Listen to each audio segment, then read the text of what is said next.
Haris kitchen.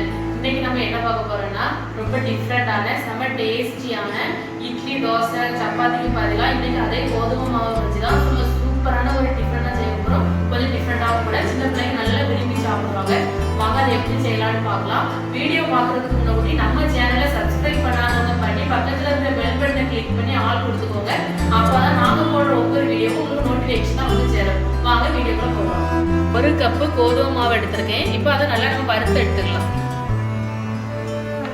வறுக்க சொல்ல colour எதுவுமே மாறக்கூடாது, ரொம்ப கரிஞ்சிடக்கூடாது. ஸ்டவ்வை வந்து ஸ்லோவாக வச்சுட்டு, அதாவது கோதுமை மாவோட பச்சை வடை போனதுக்கு அப்புறம் நம்ம ஆஃப் பண்ணிடணும். கோதுமை மாவை நம்ம ஏன் வறுக்கோம் அப்படின்னாக்கி கொஞ்சம் வலுவலுப்பு தன்மை குழம்பு தன்மை இருக்கக்கூடாது. அதனால தான் நம்ம லைஸாக வறுத்துட்டு நம்ம சேர்ப்போம். இந்த மாதிரி நல்லா நம்ம வறுத்து எடுத்துக்கலாம். நம்ம கோதுமை மாவு எடுத்து அதே கப்புலேயே 1 கப்பு தண்ணி சேர்த்துக்கலாம். கொஞ்சம் கூட உப்பு சேர்த்துக்கலாம். இது வந்து கொதிக்கணும்னு அவசியம் இல்லை. லேசாக சூடானதுக்கப்புறம் நம்ம ஆஃப் பண்ணிடலாம். பாருங்கள், லேசாக சூடாகிட்டு இந்த டைமில் நம்ம ஸ்டவ் ஆஃப் பண்ணிவிட்டு நம்ம கோதுமை மாவை நல்லா வறுத்து ஆற வச்சுருக்கோம்ல, அந்த மாவை அப்படியே சேர்த்துக்கலாம். சேர்த்து நல்லா கிண்டிக்கலாம். இந்த மாதிரி நல்லா எண்ணெய் கொஞ்சம் ஆறட்டும். ஆறுனதுக்கப்புறம் நம்ம உருண்டை பிடிச்சிக்கலாம். பாருங்க, கோதுமை மாவு மாதிரியே இல்லை அரிசி மாவு மாதிரியே அழகாக இருக்குது. இந்த வலுவலுப்பு தன்மை இல்லை பாருங்க. நல்லா ஆறுனதுக்கப்புறம் இந்த மாதிரி நல்லா மிக்ஸ் பண்ணிக்கலாம். பாருங்க, நம்ம வேக வச்சு நல்லா வறுத்து எடுத்த அன்னைக்கு இந்த வலுவலுப்பு தன்மை எதுவுமே இருக்காது. அதுக்கு தான் நம்ம லேசாக வறுத்து எடுப்போம். உங்களுக்கு கையில் ஒட்டாது. ஒட்டுற மாதிரி இருந்துச்சுன்னா லேசாக கையில் எண்ணெயாது நெய்யாது தடவிக்காங்க.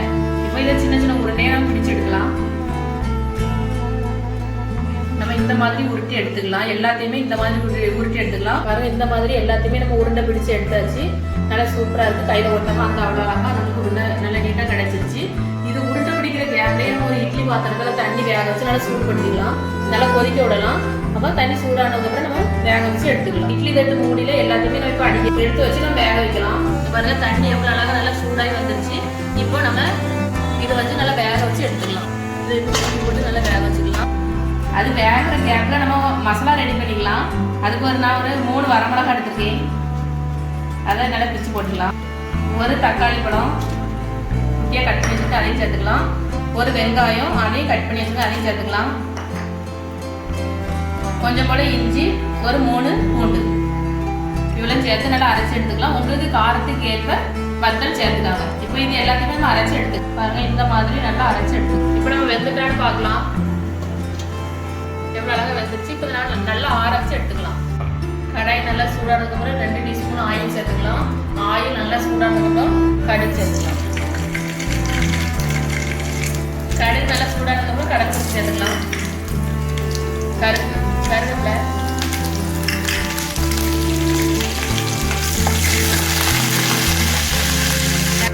நம்ம அரைச்சி வச்சிருக்கிற மசாலாவை சேர்த்துக்கலாம். மசாலாவோட பச்சை வடலாம் நல்லா போக சொல்லி நல்லா வதக்கலாம்.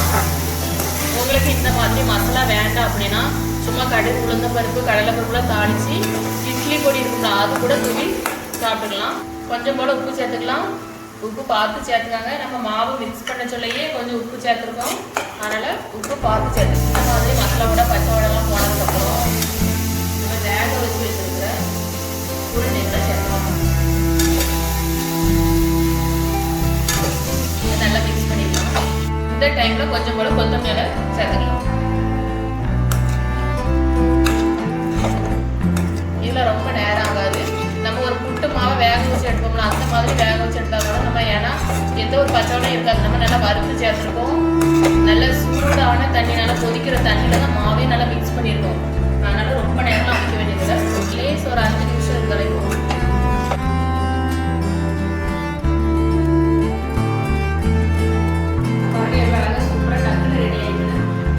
ஒரு பாஸ்தா நூடுல்ஸ் மாதிரி தான். நல்ல டேஸ்ட்டாக கூட இருக்கும். ரொம்ப நேரம் இல்லை. பிள்ளைங்களுக்கு கோதுமை ரொம்ப நல்லா இருக்கலாம். நல்ல டேஸ்ட்டாக இருக்கும்.